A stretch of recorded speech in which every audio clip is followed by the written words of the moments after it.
they wouldn't love it here so much if, you know, What, how many age differences between the two there? 17 months. But get this, they're 17 months apart. But like if we go to McDonald's and let them play in the playland, if there's no other kids there to play with, they have nobody to play with. And then we go home. Nobody play with. If we go to the park, if we go over to the splash pad and there's no other kids in the splash pad, they have nobody to play with, and they're so sad.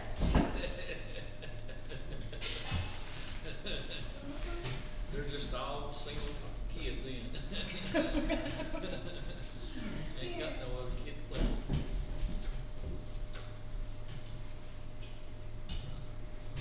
They get hyped up now, all that kid. Yeah, they're loading up. No, they do. Talking about a sugar rush.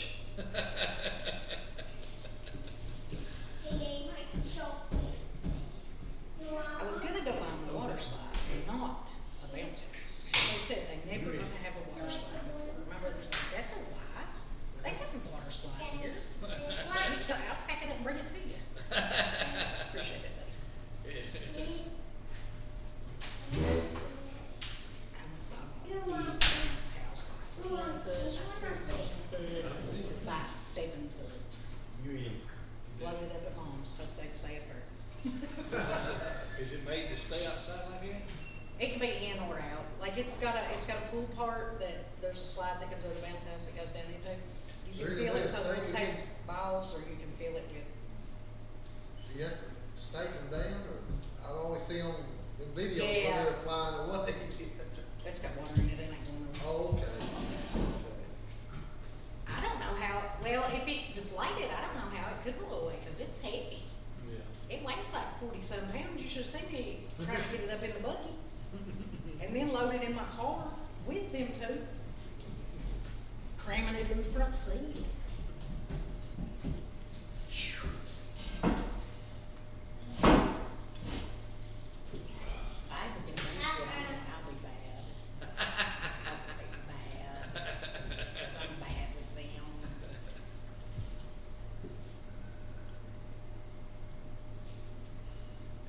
You know somebody's been talking about, don't you? Hey, who is your best friend?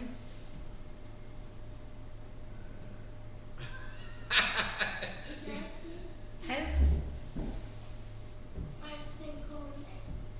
Chris and Courtney. I'm You gonna just throw this got- pen and hit you. You just got dumped.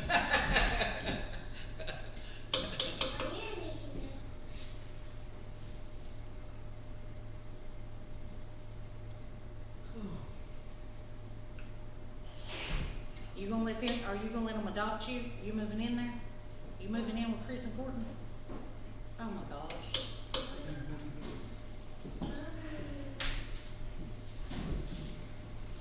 They walked into church on Sunday. Courtney.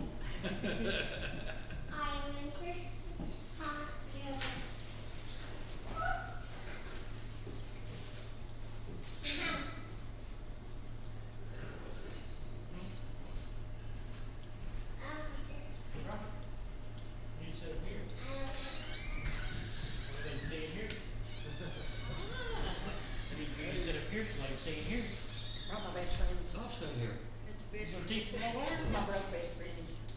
Your what? My broke best friends. What's that mean? And they think I'm rich, so Well, them two, yeah. they should be rich. I gave them $1 the other day. Ah, Did you spend that dollar? Oh, yeah, they bought balloons. What? Did you spend that dollar? Okay, so now instead of helium balloons, they like regular balloons that you can blow up, and they want to stand off the porch and they want to throw them into the grass because you know when if you blow it up real tight and it hits the grass blade, they'll go pow. Oh. I spend your money. Did you spend my money? Yeah. Does that mean you want another one? You need another dollar? I need another Well, I might have to have a hug from you. one. No. I might have a hug from you. Okay, then you don't get one. Just bring it over here, I'll keep it. you can hug me.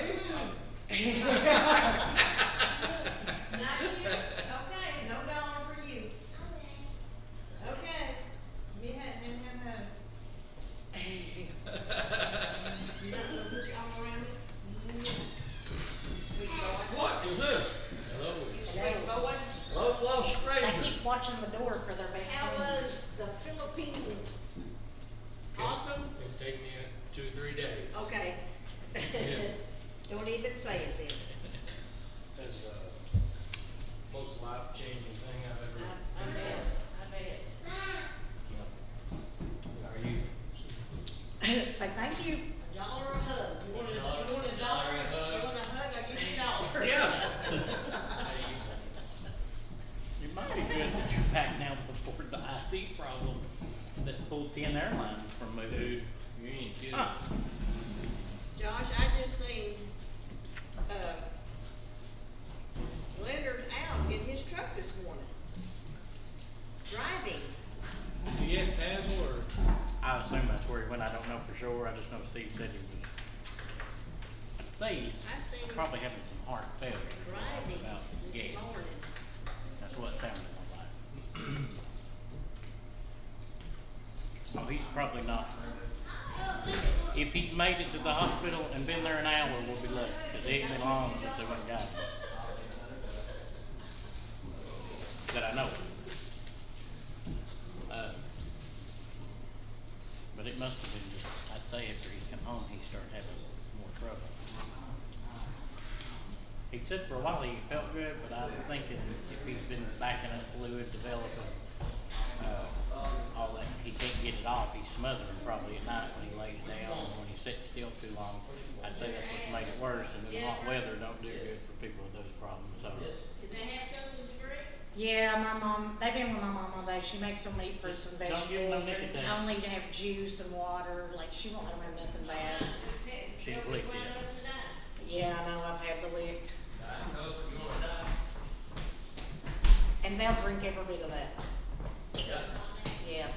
Oh. Tommy ended up getting sick. He got sick last day we was there, and came back, had a COVID test, and had another test and stuff done. Come back, he had salmonella. Yeah. If I He'd open been- a Diet he'd been Mountain Dew bad at for- home, they think we're co-owners of that Diet Mountain Dew. We got stuck in Minneapolis, and we couldn't get through U.S. Customs in time for our flight, so we spent the night at the airport. My dad drinks, my dad buys 16-ounce bottles Flew of out the Coke next day, Zero. so we That's just what he stayed late drinks. getting home. They love my dad. But there's more than 310. But so they'll take out room. It's And safe.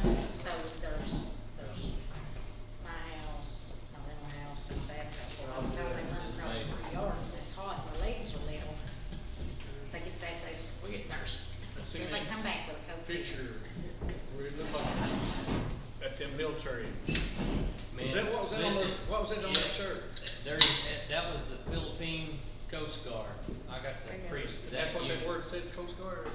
I don't know. I'd have to look back at the picture. But Does it sound like Keely-Wheel or I something? heard, Pulse? well. oh, them. police. We got to preach at the precincts too. Oh, that's what that said, police. Yeah. But I preached it there. They got, it kinda came up last minute, and I got to preach to a unit What? at their Philippine Coast Guard, and every one of them came up and got saved. Every one of them. Every person in the We building. open it? Good job. Yeah, I mean, I ain't never seen that life. Every last one. They got it After from he drinks that, Sunday Roger, he'll be to ready. Sunday. Yep. Your They got it papers from are passed Sunday around, Josh? Oh, sure, I'll give to you Sunday. Let me do your Did you job give him, for you. did you give him that Pepsi? I didn't give I him didn't. nothing. Huh? This one right here did. He opened the door Well, for they me. said they was going home with you after class, so I just didn't know who was giving them the caffeine. They said they were going home. Should they even freeze them? There They're is going to no burst of energy like the Sunday that Lois fed them a chocolate Easter I don't bunny. doubt that. An entire chocolate Easter bunny. One of the big bunnies? Yes, a big Easter bunny. I don't doubt that. But Look, they're going home with Brenda to catch spiders. no, they will not catch spiders for you. Well, he just Well, found he'll two. kill them.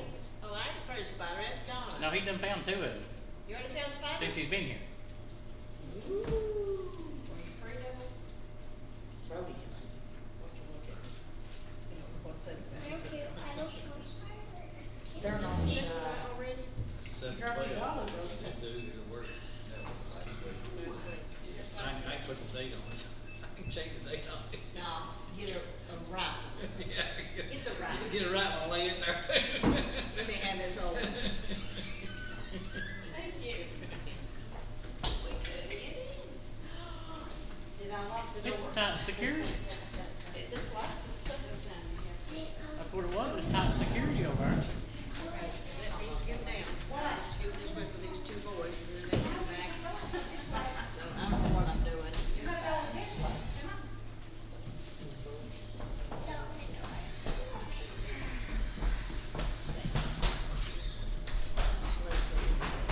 Very like stuff sitting on the edge of everything.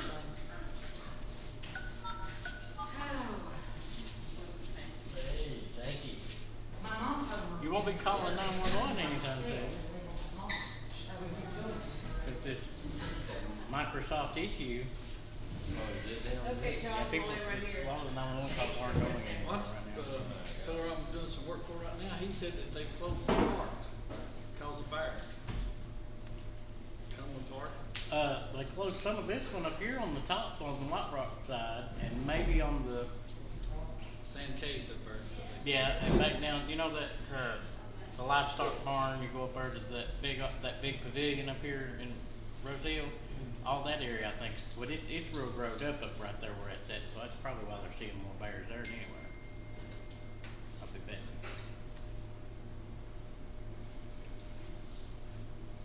But they have been. They say they're around us, but I ain't seen one yet. Y'all got any dogs? Yeah. We got dogs. Got One down. Got one beat up too. One of them died. Most of the time, if you've got dogs, they don't really come around much. Neighbor, he's got 4 or 5, he said he come out one night, they had one tree in his front yard, there was a tree in his front yard, and dogs had a bird tree. In the yard, in the front yard. Yeah. The populated issue right now is the skunks. The skunks are populated through here like that. We was up at Carol Naker's on the 4th of July. We went up there to her house, and we stand up there on the back porch and asked Chris, and there was 3 of them. Come right up to the porch, and they're sitting there, and Carol was about to climb the wall. And I said, just sit there, it ain't gonna do nothing. We'd come over, it never stomped, never looked at us, it acted like we wasn't even there. And you ask Chris, it'd come all the way around, but it'd just go through the chain link fence like nothing. Just go right through it. Go around. But there was 3 of them come right up to the porch, they wasn't 5 foot from us. Just in there looking.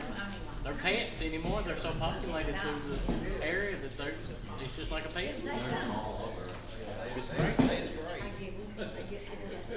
There was one night Chris said, there's something in the field making a wave. Yeah, there's so many of them, it looks like there's a wave coming across the river. And I sat there for a second and I thought, I used to have a whole bunch of quarters in my so I home. get up and go around the house and I look and why it's field behind Where's us. the gumball machine? And I said, those are skunks. And there's a bunch of them. And they went up the field, so many houses, and they went under a storage building. They stayed there a few minutes and it wasn't very long. They come out and went all the way back down the field, went back to the barn. Just like a herd. I don't know how many of them there was. I'm telling you.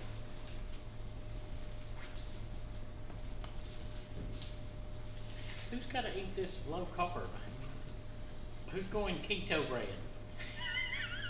Well, how do you know that? How'd you get on that? Huh? How'd you get on that? Cause you sent this group message. Oh, I thought you said to Greg. Yeah. I saw it said to Greg. No, it's on that group. That's why I just didn't know if they told you to cut it out. Yeah, I'm diabetic, or right at that, What was your A1C? I, Yeah, it's time to quit doing that. They want to put in their metformin. Yep, yep. 775 is the line, so once you go over it, if you get 2 of those, you're guaranteed for something. this is the first time they've done it, that's, it used to be at 6. Anybody in the family have it? Mom and grandpa, or dad. And you're guaranteed to play. You're in the game. He's gonna try to do like Steve, just fast. Go off it out. Lose You some weight. can get it down, but it's the biggest thing that do you find yourself drinking a lot of water? Not right now, I mean, right now I drink cause it's so hot out there. But that's where a lot of people start craving it. just dying for thirst. They're just putting it away. Paul Klontz they got onto him at the doctor the other day for drinking too much, and his sodium levels bottoming out, and that's why his legs are killing him so bad. But he was craving so much water drinking because they're in that hot plant, plus it hot outside and everything else. He thought it was just hot weather, but no, he was flushing more of his sodium out than he realized. He was diluting it too much. You send that girl a invite. I talked to her again. Josh, that's what happened to, David's Aunt Shirley. Her sodium had dropped, because that's all they drank is water. And then you lose control of your muscles. People get to where they can't control their muscle use once that sodium drops too low. What are you supposed to drink besides water? No, they just take quit. No, they just tell you to quit drinking it as much. Back off. Yeah, just back on the water. Because you're not dehydrating. If you're flushing more sodium out than you need to, you're not dehydrated. My doctor's saying that I need to drink water because I'm cramping. Barely got solid. Yeah, that's probably to keep your potassium. But like with the diabetic, most of the meds they give somebody to get rid of their sugar, they call it a sulfonylurea, and what that means is it's forcing all that glucose through the kidneys and peeing it out. And since you're flushing it through your kidneys are doing double the load. They're flushing out more than just sugar. So if you're letting out more than you need to, that's why people have blood pressure problems with glucose issues, because their kidneys are flushing up so much, the hormone change causes their blood pressure to either hit the roof or hit the floor. So one problem causes three more. That is true. That's really the truth. All right, Rick, which one is it, you or Roger? Yeah, we vote for Josh. No, they nominated each other here. I'm trying to figure out which one's which. Oh. They're both gonna say Josh. You know, Josh, since you like teaching so much, No. you know there is a teacher shortage Yeah, across the nation. there is. But I teach, mine's all vocational adult education. They have vocational schools at I'm the already high in it. schools. I'm already in it. At the high school? KCTCS. You don't want to teach underage No, students? I'm adjunct faculty, just adjunct for college. That's enough. You're doing fine, just stay right there. Don't know with that. Rick's getting it wrote down somewhere, so he's about ready. Where's Callie at? She ain't here to coach the team. I know. Where they at? They didn't went out there? They still Yeah. may, is she out there? They still may be, No, so where did they go? Corey Oh. said that he's going to be online tonight. Oh. More likely. I figured they'd still be getting off. I didn't know if they was already Cameron surgery. out Oh, here. yeah. They're out there somewhere. She had that Wednesday. All right. Make sure we're I had it. progressing as we should be here, so that we don't go down with all of our I need to Microsoft go to bed. IT issues. So no. Did you find a spider? No. Oh, I was looking for one. Those your shoes. You don't need them. Did Bubby hurt you? Oh, Oh, you got bee stung. Oh. I didn't. Papa You told see you. it? Papa needs to pick one up. Where'd he get started? Come on, let's go back for more red coat water. So everybody got a paper and a pen? I don't know if it's his finger or his hand. We don't know what stung him either. It could have been a 4-foot python or a scorpion or anything by the time we get it out of it. Okay, so the first thing that we are going to attempt to do tonight or work on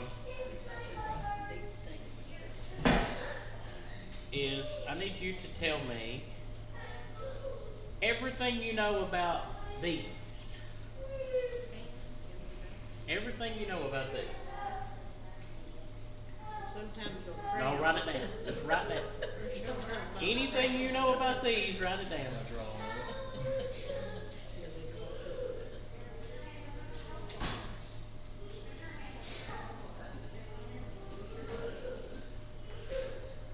Robert's having issues. Yeah. Something. I don't have to. He needs AAA. He's got a breakdown.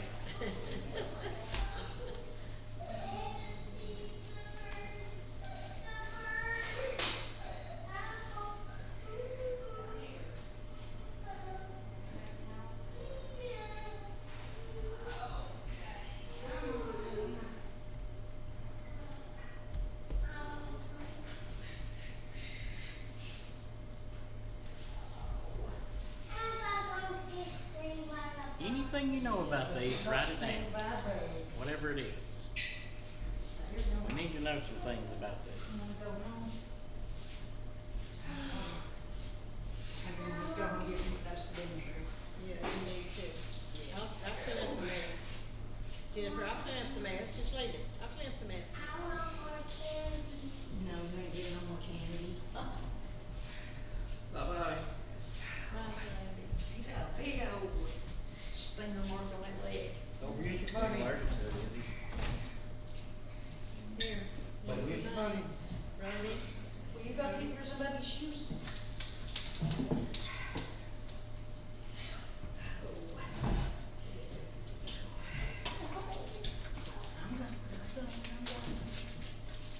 Case has had it.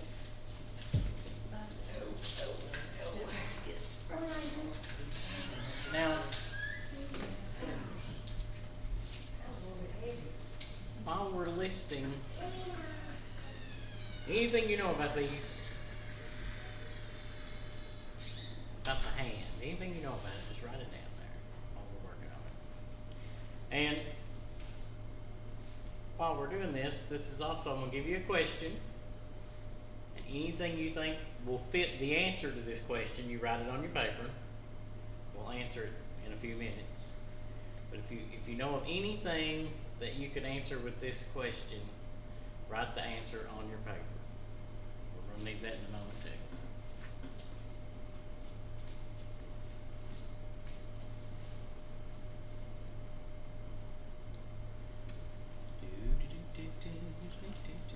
Anything that you think of that's the answer to this, just put it on your paper.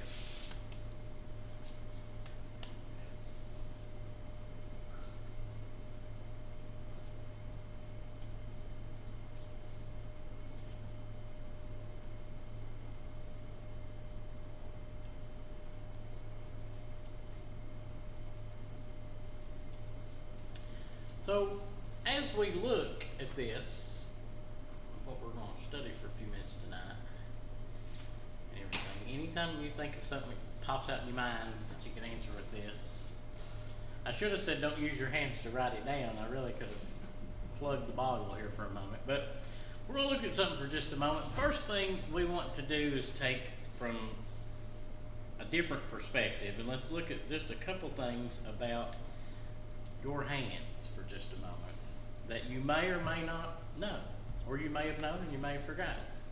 So first of all, looking at hands tonight, we know that our hands has 27 bones. One hand has 27 bones. You've got 29 major joints, you've got 123 ligaments, 34 muscles, 48 nerves, and 30 arteries in one hand. There are no muscles in the fingers. Your fingers can move because the muscles in the palm as well as your forearm, and they're connected all the way to move your fingers just like the strings of a puppet on all the way through. Only 10 to 15% of people are left-handed, and only 1 in 100 are ambidextrous, meaning that they can use both equally. This is one hand. All this contained right here. Now, interestingly, if you get burned in the medical field, we do what we call the rule of palms. And that's where I take, and if you have a burn of any part of your body, we take your palm of your hand and say how many of your palms would it take to cover the amount of area burnt on your body.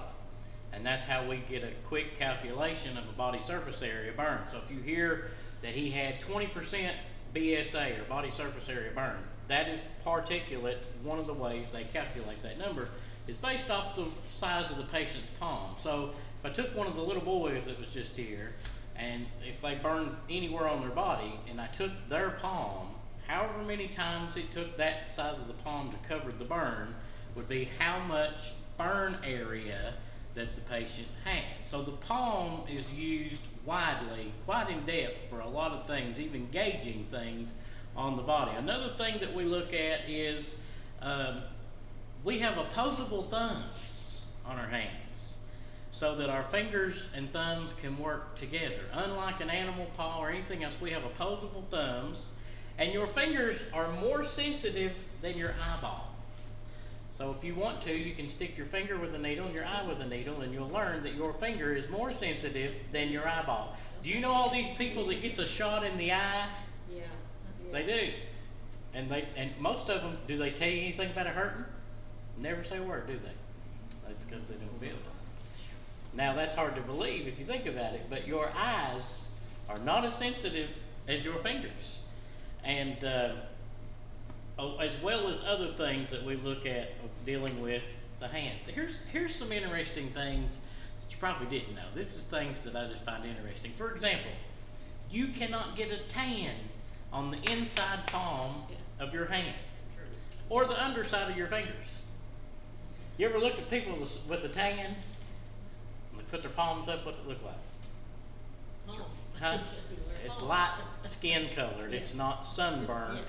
If you really want to check these women if they're getting a spray tan, just tell them to turn their hands over. And if it's the same color, you know it wasn't in the sun where they got it. Your fingerprint is one of a kind, not duplicated nor imitated in any way. No two human beings have the same fingerprint. And if we were going to cut a finger off, by all studies of a hand specialist, they say the best one to cut off is the index finger. The index finger is the best one to cut off out of any you've got. So if you were going to lose one, you should hope that it's this one. That's always the way to look at it. Another thing is, if you make a fist, the tips of your fingers automatically point to the base of your thumb. So if you make a fist and you look, they're all automatically pointing to the base of your thumb. Just to be a hand therapist, just to work on the hands, you have to have over 4,000 hours of clinical training. Over 4,000 hours. That is more than an emergency room physician. Just to do therapy on a hand, you have to have over 4,000 hours in the United States to be licensed. Where is the closest hand hospital that we have here? You may know.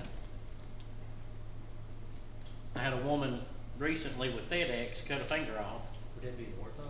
Hmm? Would that be like an ortho? No, a hand hospital, a true hand hospital. Yeah, a hand hospital. There is one. But I had FedEx one that she had a diamond plate box that was shipped. It was like a toolbox in the back of these trucks, the diamond plate. She caught it between the truck and the finger caught between the truck and the toolbox, and it took the finger off. But there is a hand hospital. Does anybody know where it's at? If you look up sometime when you're just randomly burning time, look up Jewish of Louisville. Jewish of Louisville? The Jewish Hospital of Louisville has a hand emergency room. All of the rooms are probably not 4 feet by 4 feet. And in the room is a table, a special table that your hands go in while you sit in the chair. And the doctor's on the other side. And they can do surgery in every one of them rooms. They can do surgery in all them rooms. But they have a hand emergency room, hand hospital. We fly people there all the time. And if I get you there in enough time, they'll put the finger back on. They'll reattach it like it never came off. If we get you there in the window of time that we have to get you to that facility. No other facility is a hand hospital that I know of anywhere near us except for Jewish of Louisville. I have took people there. It's so funny, and I know this sounds crazy, but I took a man one night about 2 in the morning, emergency traffic from Tazewell to Louisville.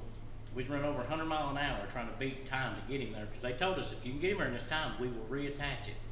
And we did. We was running wide open. When we got to right at the Louisville Bridge, it was completely iced over. Semis were sideways everywhere. And all of a sudden I felt that truck go toot, toot, toot, toot, toot. So I just kind of braced back for just a moment.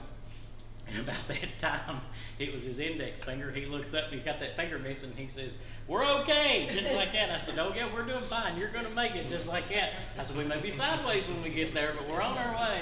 But he in the truck, if you get in time to get there, and they reattach it, and he reattached, and within, I don't know how much therapy time he did for that one finger, he was able to put his use back, and he could use his hand. And his skill is he is a master something carpenter something. I don't remember what it is he does. It's big with something, but that finger meant everything in his livelihood. And when they got him out of there and got him accepted to go, there was no flying because of the weather. So we told him we would take him. And it was like 1 or 2 in the morning. We left with him, and everybody looked at me and said, "You mean to tell me that you run over 100 miles an hour because of a man's finger?" What about the girl? He didn't even, huh? What about the? We flew her. It was good weather. We flew her straight there because they can be in Louisville in like an hour and 5 minutes or less. It depends on weather. They can be flying from here to Louisville. They can be there about an hour, hour and 15 minutes, versus 2.5 on the wheels. But everybody's like, "You mean to tell me that you ran like that for a finger?" That's kind of like calling an ambulance because you mashed your toe. I mean, seriously, it is, you know. But they nobody's seen the velocity of how severe that really was to debilitate somebody from losing 2 fingers off the hand, until they realize that without them, he can't do his work. So we do that a lot. We have that happen a lot. We have a lot of people here that get sent there. Now, you may get sent to UT or UK, but I guarantee you when the ortho and the vascular surgeon looks at that hand, they'll say, "We're going to try to do a quick re-implementation and attach it, and we're going to go ahead and send you to Jewish." They'll attach it for tissue perfusion, but you're still going because that's the only place that has a plastic hand surgeon that can work you down and get that thing back to flow. So most all of our hand problems, that's where they go because that's the only one we've got. But when I went in there, they've got all these rooms. That area like this would be 20 rooms in this size, and they're little bitty 4x4 because all they work on is hands. There's nothing else in the room. This table, and they put them hands up there. So you think about just how simple it seems until we get to the fact that one thing you need to know, Dave, is that I want you to notice something about your hand. You can take the skin on your finger and move it around. Try it. You can move the skin of your finger around. Everybody knows that? But if I try to take my skin of my palm, it won't move. It will not move. It is stuck. You ever notice your skin is stationary? I can move the skin on the finger, but it don't move on the palm of my hand. Anybody know why this is? This tissue right here is directly attached to your bone. There is very little between it and the bone, but it is directly attached to the bone. There is no shifting of this tissue, not like your finger. But the amazing thing to me is your fingers have no muscles. There's no muscles in your fingers. It's all coming from the hand and the forearm. But yet, if you had to climb, and we're using this example, a vertical surface, your fingers have to be strong enough to support the entire weight by the fingertips. There's no muscles in your fingers, but they have to be strong enough to be able to hold your entire weight. If you had to climb straight up a cliff, what are you going to use to pull yourself up and hold on? Your hands. Your fingers. Fingers is what latches on as we climb, but the muscle in the hand and the forearm is the only thing using the fingers. But the fingers still have to be the ability to hold your weight, however much you weigh, to hold it, and then there has to be enough force in the muscle to get it to hold that weight and hang on. Just in this instance, all with this thing that we call the hand. Now, as I told you, the skin of the palm, there's another few things about this, and I pulled just so I didn't forget out of my medical encyclopedia. There's no hair. Hair will never grow on the inside of that hand. I've looked at millions of hands in 20 years, and I've never found one that had hair on it. 0 have hair on the palm of their hand. There is a tougher durability in the palm of the hand. It is tougher and stronger than most any other skin on your body, all by the part of this in the palm of your hand. So I'm going to give you a word, and I'm not going to tell you what the definition of it is, but I want to see if anybody in here can tell me what this word means. Can't even say it. Much less pronounce it or pronounce the meaning. Mm-hmm. Anybody know what this is? Say it, Anthropomorphism. Anthropomorphism. okay. Now, used this all your life and you don't even know it. So if you didn't learn nothing else tonight, you learned a word you can't spell and you can't say. But this word, if I took the actual definition, is a literary device. It's body parts used figuratively in reference to an attribute or concept. So we cannot imagine God as he actually is. The concept of God is out of your understanding or mine. So we have to have some way to relate an understanding of God. And so when we use attributing of human characteristic to a non-human entity, we have now done anthropomorphism. Oh. Anthropomorphism is what we're looking at tonight. So let me give you some. First thing, in John chapter 10. So, in John chapter 10, the Jews is already upset with Jesus. Imagine that. And they come around about him and said unto him, How long dost thou make us to doubt? If thou be the Christ, tell us plainly. And Jesus answered them, I told you, and ye believe not. The works that I do in my Father's name, they bear witness of me. But ye believe not, because ye are not of my sheep, as I said unto you. My sheep hear my voice, and I know them, and they follow me.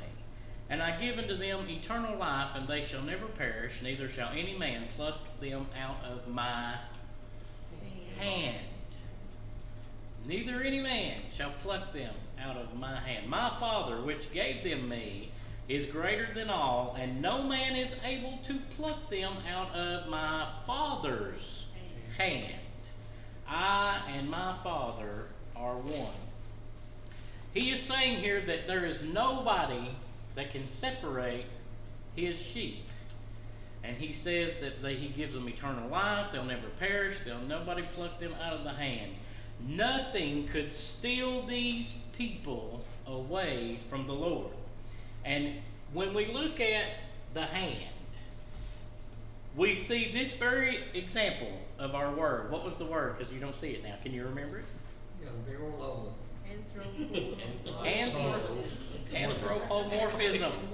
Anthropomorphism is the use of the human, let's go back to it, the use of human characteristics to non-human entities. So now, they neither shall any man pluck them out of my hand. Well, if we look at that and we start looking at some things about hands, this is what we're specifically looking at tonight. And the Lord told them, said that my sheep know me, and they hear my voice, and all the way through they follow me. But there's nothing that can pluck them out of my hand or the Father's hand. Well, let's look at a few things just for examples tonight about those hands that the Lord mentioned right there. One of the first things we look at is the same power that held back the Red Sea. Who crossed the Red Sea? Israelite. Okay. Who's chasing them? Egyptians. Okay. So when they crossed the Red Sea, the same power was the hand of God that held back the water of the Red Sea. Was also the same hands that submitted to the agony of crucifixion. And from the perspective that we see in John chapter 10, we have a verse. Roger, look up Isaiah 49:16. Because if the Jews had really knew what the scripture really said and looked at it more carefully, they would have realized that God done foreshadowed the power of these hands. And he says it in Isaiah 49:16. Go ahead. Behold, I have graven thee upon the palms of my hand. Engraven thee upon the Thy palms. walls are continually before me. Yeah. Engraven upon the palms of my hands. God's hands would be engraved with the wounds of crucifixion, but those mutilated hands also, not only that, symbolized what? For the Lord to have those crucifixion wounds in the hands, it fulfilled the prophecy of saying that he is the Messiah. the prophesied one of coming in Isaiah that they mentioned. Which brings us to the question, if prophecy fulfilled itself in Isaiah that said that the wounds would be engraved in those hands, then tell me what the answer to this question is. Seems the same as I lost. Okay? Anybody else got an answer? Pay the price. Okay? Anybody else got an answer? You're not wrong. I'm just seeing what everybody's got. What's the answer to this question? Fulfill the law. Okay. Fulfill the prophecy, right? Okay. What else? Brenda's being quiet. She's thinking up a hot answer. Romans 3:23. Why did he come to the earth? Anybody else got an answer? To save us.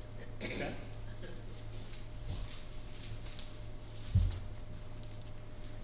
I've not looked at this in a long time and looked at it this angle, but I was in a class once at a church that studied this one thing about why he came to earth. And they went all around the Bible of this, and everybody always flew up and said, he come to save. He come to seek and to save those that were lost. But if we really look at it, John 3:16 says what? Okay, so stop right there. That he gave his only begotten Son. But when Jesus came to the earth, and he was born of a virgin, and he was found, how long later before Joseph and Mary realized they didn't even know where he was at? About 3 days. About 3 days. They lost their child for 3 days. In America now, that's called child abandonment. They would have been probably charged and put in jail and on Facebook. True? Yeah. If you didn't know where your child was for 3 days. It had been on Facebook long before. Way before. But once it hit the news, you'd be newsworthy at this point. But you think about this. When he was in the temple teaching, I know where you're going. what did he say? Wist ye not that it must be about my Father's business? About my Father's business. He came to earth to do his Father's will. He didn't come to earth to first save anybody. He came to earth to do his Father's will. And we learned by that one thought that he did not come to save men first of all. He came to do his Father's will. Where are you planted with God? Where does God have you? Father's hand. You can't be plucked out of the palm of his hand. And in the palm of his hand, that means that you are under his power, under his will, under his sovereignty. And so we see a lot of areas in the Bible talk about this. Let me give you another example. Steve got on this Sunday, 2 Timothy chapter 2, that in a great house there's not only vessels of gold and of silver, but also of wood and of earth, and some to honor and some to dishonor. If a man therefore purge himself from these, he shall be a vessel unto honor, sanctified, and meet for the master's use, and prepared unto every good work. If you have tools, which most everybody in here I'm sure does, if you've got a set of tools at your house in your toolbox, what makes it usable? This right here.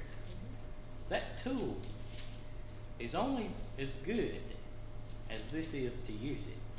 Because if Robert and Roger hadn't learned real early how to run a saw, I could be talking more about amputation tonight than you'd believe, because they have all kinds of digits missing just from that saw. How many times you got close to cutting a finger off?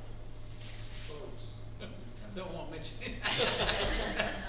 I know fellas in my trade that worked for years and actually cut their fingers off. Yeah. And there's a new thing with the saw. Have y'all seen this new thing out there? As soon as you hit it, Saw stuff. it immediately just, I don't know what to call it, but there is a thing out now.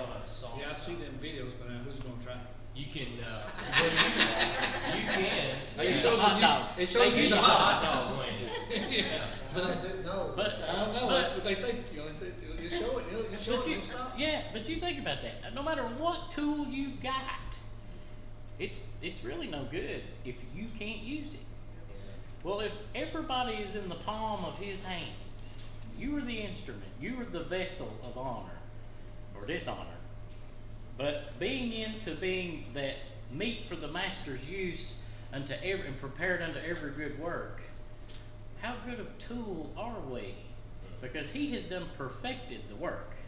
He has done perfected this farther than we realize. And let me give you another, Isaiah. Let's go back to Isaiah for a moment. Here's another example of Isaiah even mentioning it. O Lord, thou art our Father. We are the clay, and thou art potter. And we are all the work of thy hand. That one little piece attached to your body, how much can you do without it? If I cut your hands off, anybody know chop chop square? Anybody heard of chop chop square? So in Arabia, Saudi Arabia, Jordan, the town of Jordan, I've got friends that work over there as engineers, and they say if you get caught shoplifting, they don't take you to jail, they take you to chop chop square at noon, everybody meets, they cut your hand off. If you steal something, they just cut your hand off. You can't do it after 2 times. It's going to be real hard after the second time to do much thieving. But they don't take you to jail. They just cut your hand off on Chop Chop Square. That's what they do. And they still do that today. That's still real in those countries. But without these 2 hands, how much use are you? How much are you going to be able to do? Now, we see amazing stories on the news, TV, YouTube about people that's learned, like the military.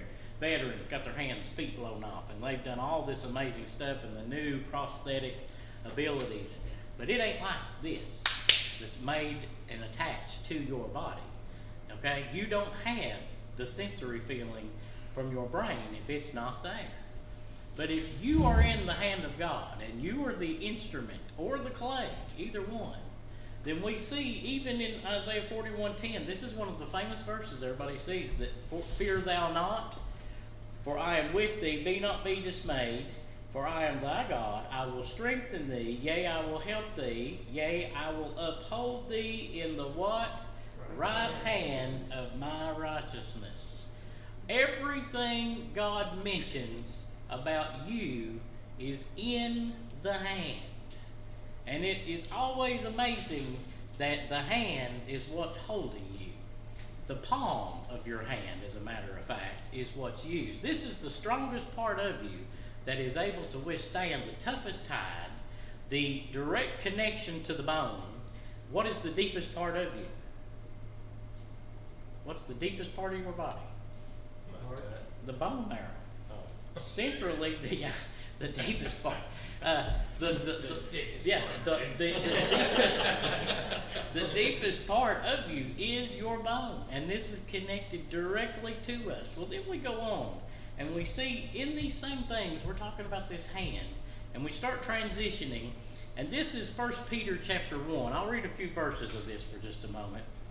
Blessed be the God and Father of our Lord Jesus Christ, which according to his abundant mercy hath begotten us again unto a lively hope by the resurrection of Jesus Christ from the dead, to an inheritance incorruptible and undefiled, that fadeth not away, reserved in heaven for you, who are kept by the power of God through faith unto salvation, ready to be revealed in the last time, wherein ye greatly rejoice, though now for a season, if need be, ye are in heaviness through manifold temptations, that the trial of your faith, being much more precious than of gold that perisheth, though it be tried with fire, might be found unto praise and honor and glory at the appearing of Jesus, whom having not seen ye love, in whom thou know, now ye see him not, yet believing, ye rejoice with joy unspeakable and full of glory, receiving the end of your faith, even the salvation of your souls. So we see all through everything that there is something in creation in these very parts that we go through and we look at. Now, a few verses I'll tell you for just a second about dealing with these hands that we're talking about for just a moment. All of these go through dealing with one particular word. I'm going to give you this particular word. Tell me what the definition of this word is.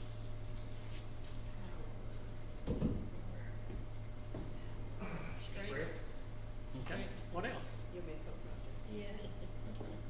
Can you remember the word we said earlier? Oh, and throw a pole. Anthropomorphism. That's your word, Roger. Yeah. Yeah. What's the definition of this word? You tell me. What's this word mean? Strength. Okay. What else? Another word would be ability. Anything else? Any other ways to say what a word is that would be in meaning for this? We've learned that nothing can pluck you out of that hand. Nothing. No man can pluck you out of that hand. So how strong is that hand? And the Bible uses this anthropomorphism to describe a humanistic characteristic of God. But I'll give you, does anybody know who this is? This is some of Lois's family, I'm sure. Houdini. Huh? Houdini. Anybody know who Houdini is? Magician. Escape artist. Harry Houdini was the great escape artist who earned his fame by escaping handcuffs, prison cells, and all manner of contraptions designed to confine him. He boasted on numerous occasions that no jail cell could hold him. He had never failed, and he had always escaped. Urban legend says that on one occasion, Houdini entered a cell as he usually did, wearing his street clothes. The authorities shut the jail cell behind him and left him alone. He did what he had done so many times before. He pulled a thin but strong piece of metal from his belt. He began working the lock, but this time the cell wouldn't open. The lock would not yield. He worked feverishly, applying his amazing knowledge of locks and their mechanisms to the task. 2 hours later, this is Rick. Rick would be 2 hours working on this lock. Me and Rick worked about 2 hours on a lock out here one night. 2 hours later, in frustration and failure, he gave up. He just gave up. The lock would not yield, and the great Houdini had finally failed. Do you know why? He didn't get out. No. Why did he fail? Anybody know? You had your own key. Huh? Nope. The guards forgot to lock the safe. All he had to do was push it open. It wasn't even locked. So Houdini stood in the cell for 2 hours with his thin metal strip out of his belt, picking a lock that was not locked. All he had to do was push it open. And the entire time, The most obvious thing sometimes. he gave up is the and he let go. And the only place the door had been locked was in his mind. The only place that this cell door was locked was in his mind. How powerful power is up here. But it's useless if we really look at it. Paul even said that in my weakness, his strength is made strong. Yes. And what else is made perfect? What's he say about something being made perfect? I'm turning around just to see if you can get it straight. It'll say that it's not the power of my might. What else does it say about this power? Triggering your mind for just a minute on purpose. This is a Houdini. See here how tripped we already are. That just one little twist to what we're so used to, and it's resulted us what we would call powerless. Because we can't get it back in there. Houdini worked for 2 hours on a cell that was never locked. They forgot to lock it. And he sat there for 2 hours trying to pick something that wasn't even locked. So we look at the power of God. You are in the palm of his hand, and there's nothing that can pluck you out. Have you ever calculated how much power is in a hand? We see people do them strong arm competitions, the arm wrestling, and it's all in this right here, the grip. You'll see them arm wrestlings, they all want to lock hands, and what they do, they'll grip 2 or 3 times. All these things, but that strong grip. Well, if we take the power in the palm of that hand of God that parted the Red Sea, that then took the agony of crucifixion, I took just a few examples that everybody would know. Here's an example. Not only through the lion's den. But then was Daniel born with the ability to interpret a dream? He received it from God. Okay, but he wasn't born with the ability. So when time came and the need arose, God displayed his power in Daniel chapter 2 by giving him an ability that was not natural. Something that was not natural. All right?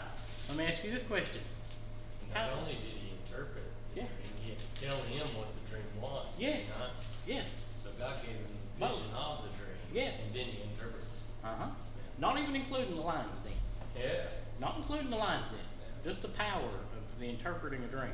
Then the power of shutting the mouth of the lions in the lion's den. Now, how did Peter walk on water? Okay. Against all laws of nature that we know in this room, he walked on water for a period of time until his faith faltered. Do we not? Is that not correct? That he walked on water against all laws of nature. What about the other apostles? Was they not able to do miracles? Yep. Were they born with that ability? No. No. So all of these came through the power, right? Yeah. And that power comes from you, or from the Lord to you. And where are you?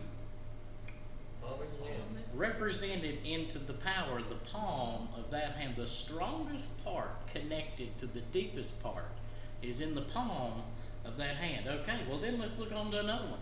We're looking at this power for a few minutes.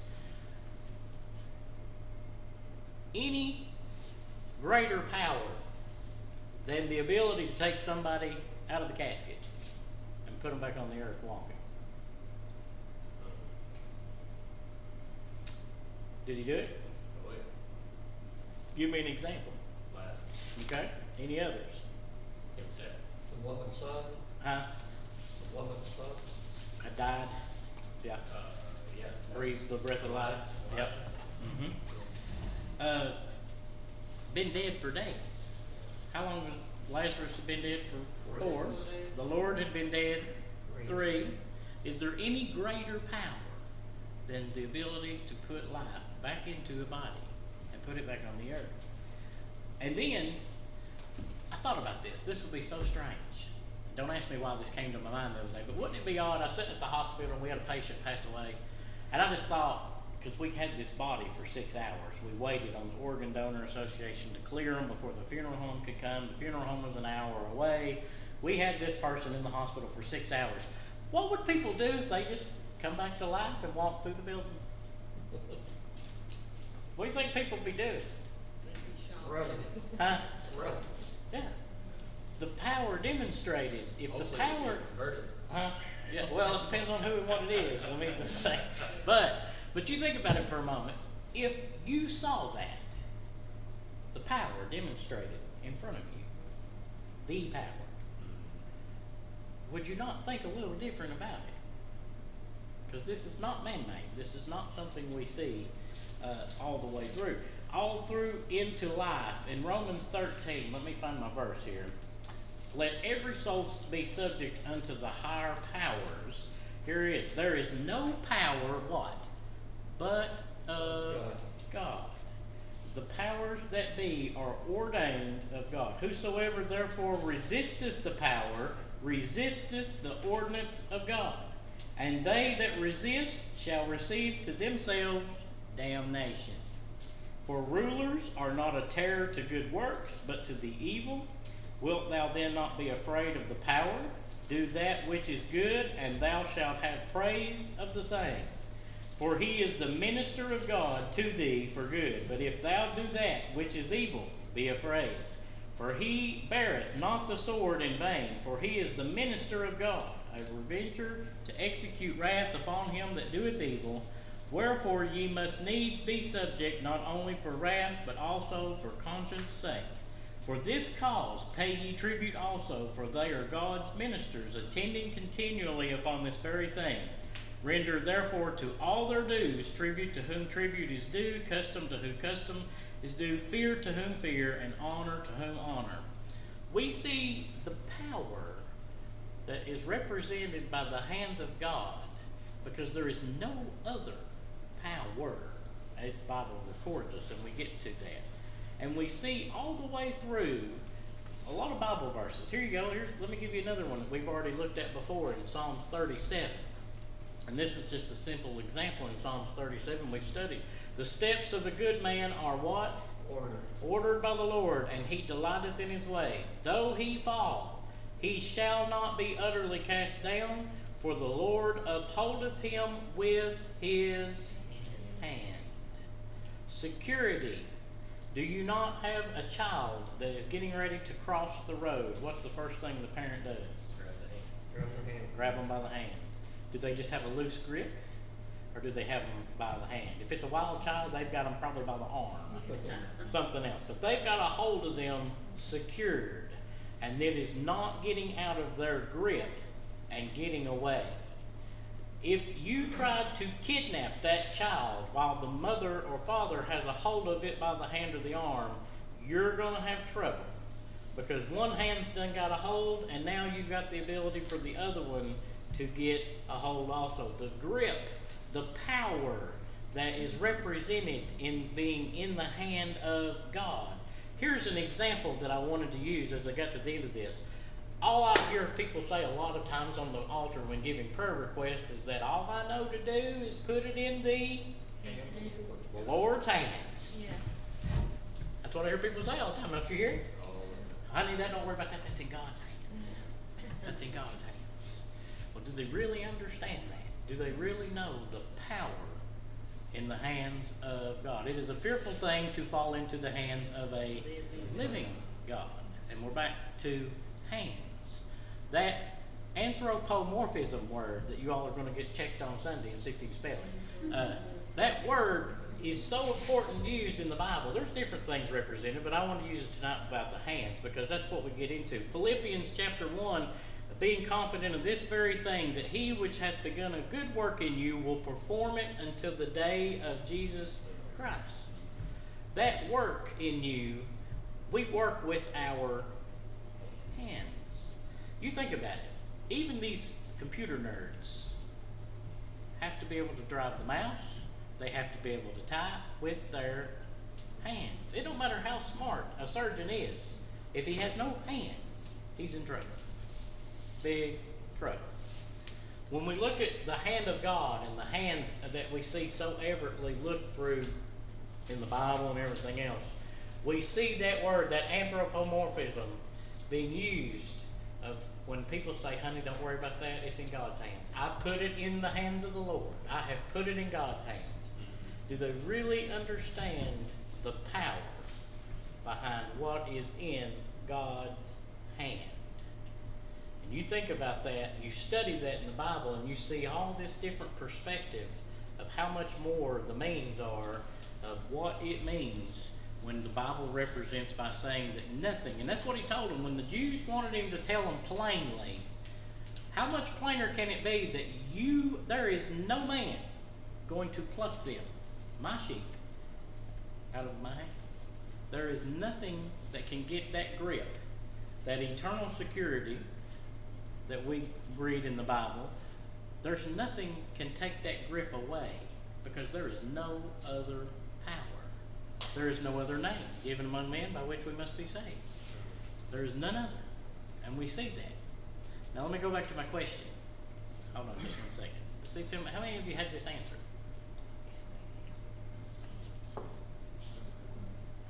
Hold your temper too. Huh? You can hold your temper. Your temper? Your tongue? Peace. Peace? Love. Huh? Love. Love. What else? Trust. Okay.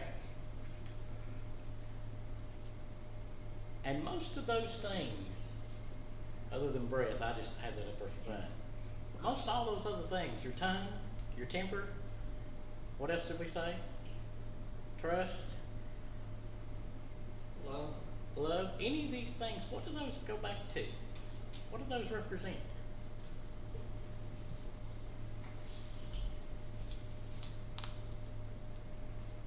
Y'all got quiet. Y'all are very quiet. What's that tell us? It's all our hands. Huh? waiting on it. I was waiting on it. I'm just giving him a hard time. I waited on him to give me some type of sarcastic answer because he was working one up on me. So when you study and you see these things that are represented, we cannot mentally capacitate God and what He is. We can't capacitate power for what it is. But how many one-handed people do good at tug of war? How many one-handed people do good at tying a shoe? How many one-handed people do good at running a can opener? We see how much our power is useless without everything. We see how easy it is to take one little thing away from us, and we're almost helpless in a big sense. If you got the will and determination, you can do anything. That's what they tell you all the time. If you got the will and determination, you can make it work. You can do it. But it's a whole lot easier to tie your shoe with two hands. It's a whole lot easier. The Bible says that two are better than one. Whoa. Now we're getting somewhere. And what about that cord? What's the Bible say? What's the Bible say? It's hard to Huh? break. Altogether, it's hard to break. Yeah. We see so many representations about working with hands, working with the strength and the grip. And then we see representation of the power of God and what it teaches us to learn that nothing can pluck you out of that hand. The grip of God, nothing can pluck you out of that hand. And the biggest thing with those Jews is they didn't even know what they thought they had. Because in Isaiah 64, he done prophesied that it's done engraved in the hands. Done engraved in the hands. How much power we don't even utilize. We said that all the power comes from God, and where is He? We're back to heaven. We're right back to our resource. We're right back to our link. Anybody got anything tonight to add? What can hinder the power of God? Walking in darkness Well, like Isaiah says, for yourself. behold, the Lord's hand is not short, that it cannot save, neither is ear heavy, that it cannot hear. But your iniquities have separated between you and your God. Yeah. And your sins has hid His face from you, that He will not hear. I read the other day where it says, righteousness exalts a nation, and sin is a reproach to any people. And the Lord's power is there, but the reason why a lot of people ain't experiencing it and ain't using it is we're letting sin creep into our homes, our lives, and we say, yep, we need to repent, but if my people who are called by my name will humble themselves and pray and seek my face and turn from my wicked ways, you gotta come humbly, you gotta be willing to, all right, Lord, I've had enough, I'm giving it up. I'm surrendering it all, I ain't going back. You can preach that one time. I ain't going back. Like I say, we're so full of our own self and what man can do, what man can accomplish, we're laying God aside and say, I got it. And look where it's got us. Yeah. That's why we see a lot of times Paul wrote that it wasn't by my mind. That's one of the things that we realize, that our strength is useless, to God especially. It'd be just like, to me, in my mind, visioning the fact of, have you seen children that fight as hard as they can to get out of the parent's grip? They try to get their hand out, they try to push away, pull, get the fingers unlocked. They try every way possible to get out of that grip, and they can't do it. Sometimes the parent might let go, but if that parent has a grip on that child's hand or arm, have you seen them do it when they're resisting? They'll fight their hardest to try to get out of that grip. The devil is the very one trying to do that right now, and he's working. He's working real good, trying his best to get that grip loosened, because the more he can get the grip around to feel loose, the less that people think it's existing. The problem is he has no power. That's where we go back to realizing that Satan has no power. None. If he's got power, it's because you gave it to him. He has no power. Because God said there's no man can pluck them out of my hand. tells the Jews that, who know the book so well, but yet they seemingly had a memory loss moment and forgot about something that was already in there. But all these things we hold on to, and we've got a death grip on in our lives, hinders the power of God. All these things you hold on to, you got a death grip on. People hold on to their possessions like crazy. You know, they do. They hold on to their possessions until their death, and then what's the family do with it? Fight over Or sell it? it or get rid of it. Yeah, get rid of it, throw it away, whatever. We don't want that. You see it all the time, but they've got a hold on it just so bad. That is what weakens the power of God, is ourselves in the way of that grip that we don't realize holding on to. And in John 9:31, this is going with what Robert said earlier. Now we know that God heareth not what? Sinners. Heareth not sinners. But if any man be a worshipper of God and doeth his will, him he heareth. Yeah. But he heareth not the sinners. And we see so evidently a lot of times. Have you ever heard about Satan's tightened his grip? I've heard people say that. Satan's tightened his grip. We've loosed our grip on things because Satan's tightening his grip on holding on to people and holding on to things. No, he has no power. The Bible's done clarify that. He has no power. But the only grip that you can't be taken from is out of the hand of God, where you were put eternally. All the rest of this stuff is our weaknesses. All of this is our infirmities, our iniquities, all these other things that affect us. That's where we place ourselves a lot of times. Yeah. Anybody else got anything to know? I got to witness, over this trip, just talking about the power of God. When you truly let go and let God use you as you are called to be used, you will never be the same. Mm-hmm. Never be the same. Now, I'm not saying not everybody's called in mission. I totally understand that. But your calling on your life, whatever that is, will be the same wherever you're at as 10,000 miles away. Now, that being said, it kind of put me in a position because the only thing that I had was to rely on God while I was over there. But when you truly let go and experience His power and the things that He is capable of, it is the most, it's inexplainable. You can't describe it. You can only do your very best to teach or preach about the things that you've experienced, because you can't preach it and you can't teach it unless you know it, right? And being all in is the only way to be in. Because if the word says if you're not all in, then he's spewing you out of his mouth, right? So either you're all in or you're not in at all. In reference to the power of God, if I could encourage at all, whatever your job is, I would dare you to do it.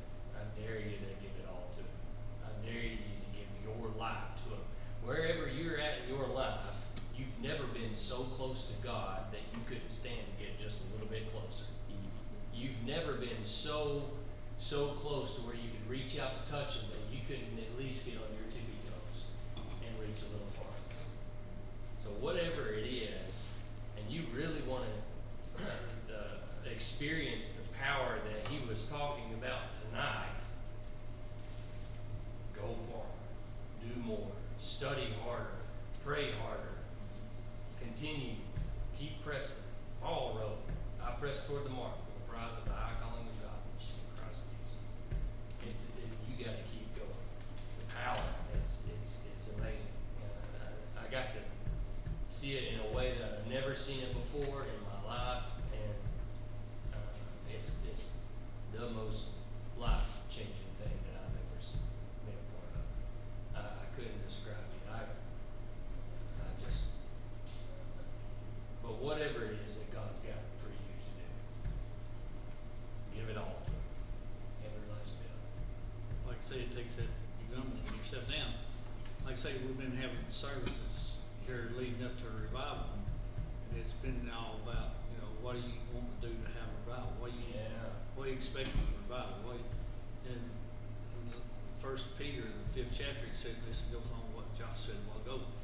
It says, humble yourselves therefore under the mighty hand of God, that he may exalt you in due time, casting all your care upon him, for he careth for you.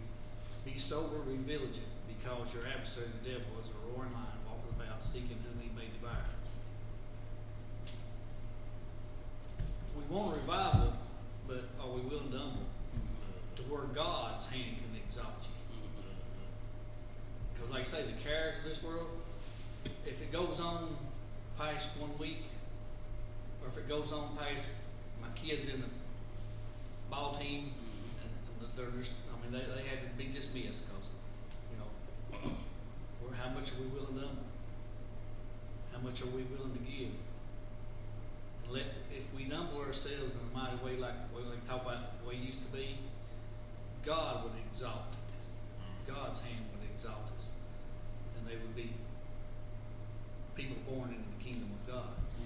But we're so tied up in the cares and the riches of this whole world, we can't let go. We cannot surrender. We cannot just give it all. We just, Lord, I went Monday, Tuesday, Wednesday, Thursday, I was going to go do this. Friday, I was going to go do this.